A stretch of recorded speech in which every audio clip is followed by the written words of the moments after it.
10e journée mondiale contre l'homophobie. Ça se passe aussi chez nous au Barachois à Saint-Denis.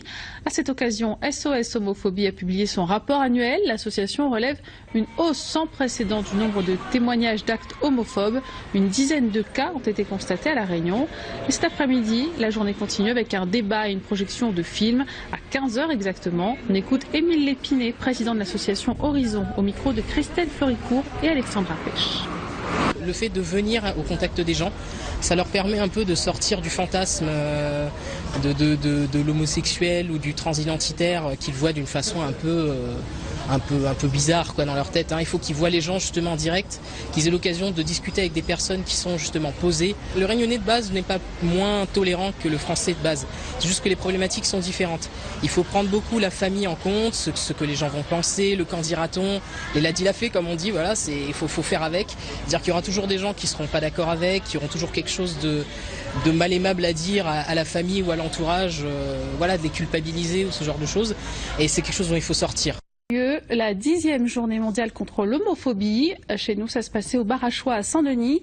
À cette occasion, SOS Homophobie a publié son rapport annuel. L'association relève une hausse sans précédent du nombre de témoignages d'actes homophobes. Une dizaine de cas ont été constatés à La Réunion. Cet après-midi, un débat a été organisé et un film projeté pour sensibiliser la population. Parmi les personnes présentes, Sylvia, 28 ans, elle est homosexuelle et elle a accepté de témoigner face caméra. Aujourd'hui, tout va bien, mais cela n'a pas toujours été le cas. Son témoignage recueilli par Christelle Floricourt et Alexandra Pêche. Sylvia a aujourd'hui 28 ans et depuis son enfance, elle a toujours su qu'elle était différente.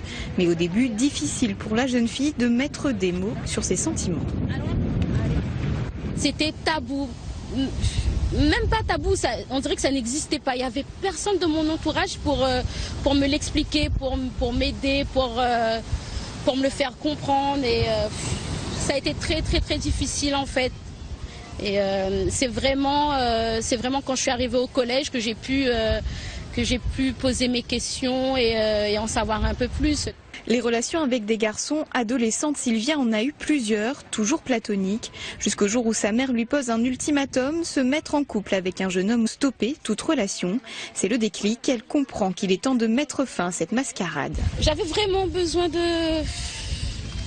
d'arrêter de me mentir à moi-même, ça me faisait trop mal et d'être bien, d'être avec quelqu'un, de ressentir de l'amour, d'être en couple. J'avais aussi envie de pouvoir marcher avec une petite amie, lui tenir la main.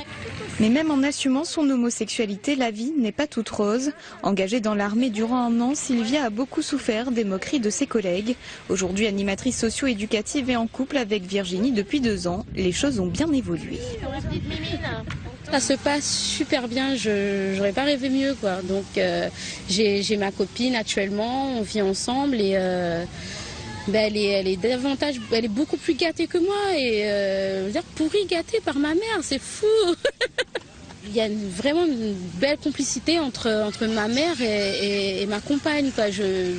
Franchement, moi-même, je suis surprise. Son avenir, Sylvia le voit aux côtés de sa compagne, mariée et peut-être mère de famille. Des projets au final des plus communs.